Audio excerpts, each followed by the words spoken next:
Here with the Swedish Startup LeWeb Special, and I'm here with Phil Libin from Evernote. Stay tuned for some really kick-ass startup advice. This is Sweden. You ain't packing gas, you ain't hard, you ain't living in the garage. This is Sweden. Fly overseas, claim use a G. Please believe this ain't Sweden. Witness a massacre in Middle East to Africa. Bet you be thanking God. This is Sweden. Stop lying, dog, you ain't struggling at all. This is Sweden. You ain't packing gas, you ain't hard, you ain't living in the garage. This is Sweden. Fly overseas, claim use a G. Please believe this ain't Sweden.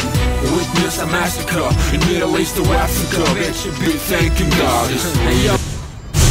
This is the Swedish Startup Sessions. Hi, I'm standing here with Phil Libin from Evernote. So nice to meet you. It's so nice to meet you. We've been really trying to get an interview with you. Wow. And I wonder, Evernote is really quite generic, in a generic field for doing notes, right? There's a lot of note-taking apps, but you have managed to create a fantastic community that loves everything you do. Thank you. Including me. I've been using it more or less since you started it. And you created a really special product, still within this rather obvious and generic field. So, how would you, for our viewers, how has your thinking been around to differentiate your product? Well, you know, we never really thought of ourselves as note-taking. Yeah. We really think it's about memory. It's about capturing everything important that happens to you in your life and understanding it better. So our ambition was always much more. We want to build a second brain. We want to make a billion people in the world smarter. So I think we always had a very big ambition. And we never really thought of it as note-taking. Notes are, I think, a small part of it. And, you know, about other products, we don't know. We don't look at what other people are doing. I think since you have kind of infinite choice right now, you just have to have the best user experience. And we don't have enough time to see what other people are doing or think about how we differentiate. We just try to make the best possible product. The product we make for us, we are the target users. We only make what we love. And then we just try to be very transparent about how we talk about it and how we talk about the business. And that's been all we've done. That seems to have worked pretty well so far. You launched 3 new products here. Was it 3? There was 3. We had 2 new products, and then we had a big announcement with a partner, and actually, several announcements. But new launches, that also sprung from your own needs. Absolutely, yeah. That's all we build is things that we ourselves really want. So, the 2 most important things for me to remember in Evernote is always people and food. Yeah. So, but I always had a very hard time remembering people because address books are not useful to me because they're alphabetical. Yeah.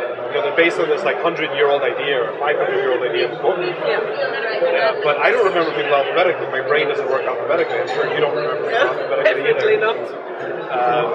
I think when you remember someone, you remember kind of what they look like. You remember their face.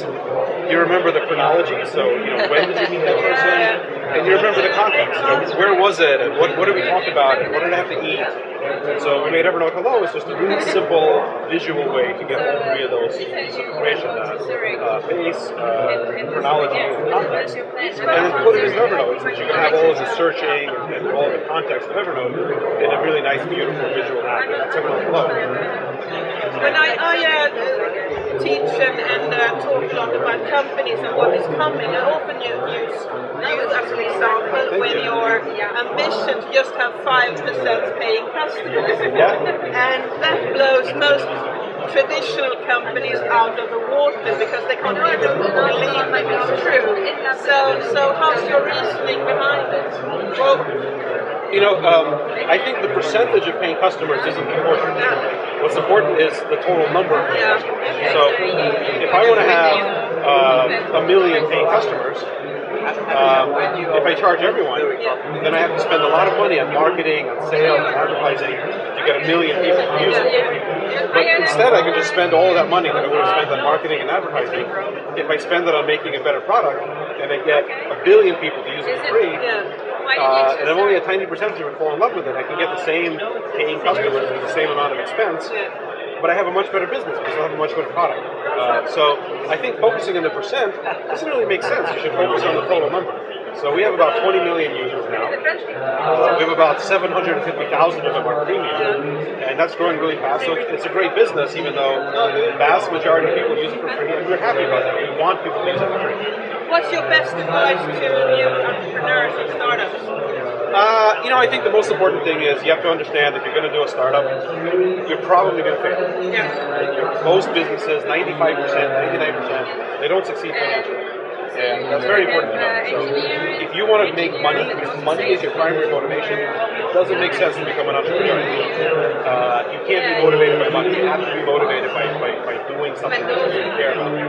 So if that's the case, then you have to work on something that you love, and you have to work on something that's for you. Because then, even if you don't succeed, you at least do something useful out of your time. But also, I think building something that you love makes you much more likely to succeed in today's economy. Because the most important thing today for consumer technology is quality. And if you don't love what you're doing, it's going to be obvious. It's not going to be that good. And if it's not that good, there's no way you can succeed. And I think that's the problem with most big corporations. Absolutely. Yeah. And that's why in the consumer space, all of the top brands right now, for the most part, are new companies. There's obviously huge examples like Apple, who make genius products and very big company, but most of the time, they're very much the exception. Most of the time, it's a fairly new company. Thank you so much for this interview. Where are you from? Stockholm. Oh, I love Stockholm. I used to go there all the time. My last company, we had Swedish investors and Swedish partners. I spent a lot of time in Stockholm and Malmo and Lund. Wonderful. Great. Thank you so much.